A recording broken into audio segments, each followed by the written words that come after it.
ছুটির দিন মানে যে বাঙালির কাছে ল্যাদ খাওয়া আর খাওয়া দাওয়া। প্রতিদিনের খাওয়া দাওয়ার আবদারটা মায়ের কাছে করলেও ছুটির দিনে আজকে বাপির কাছে করেই বসলাম। মটন কষা খাবো। বাপিও কিছু দেখলাম না ভেবে চিন্তেই মটন কষার উদ্দেশ্যে নেমেই পড়লো। শুরু করলো রান্না। মাটন যারা পছন্দ করে না তাদের কাছে এটা তেমন কিছু নয়, কিন্তু যারা পছন্দ করে তারা জানে মাটনের ঝোল আলুটাও একটা স্বর্গ সুখ এনে দেয় বটে। একে একে সমস্ত মশলাপাতি দিয়ে কষতে কষতে এগিয়ে চললো বাপি মটন কষা অভিযানে। বেশ খানিকক্ষণ কষার পর যখন তেল ছেড়ে এসলো ঠিক এরকম কালারটা হলো। আমার মন আর কোন দিকে যায়, বাটি নিয়ে এগিয়ে গেলাম সোজা।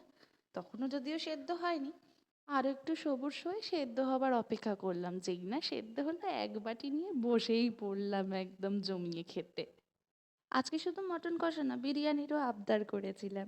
যাই হোক, এরকম আদুরে আবদারে ভিডিও পেতে আমার চ্যানেলটাকে সাবস্ক্রাইব করে রাখো। পরবর্তীতে আবার তোমাদের সাথে এরকম একটা আদুরে ভিডিও নিয়ে শেয়ার করব।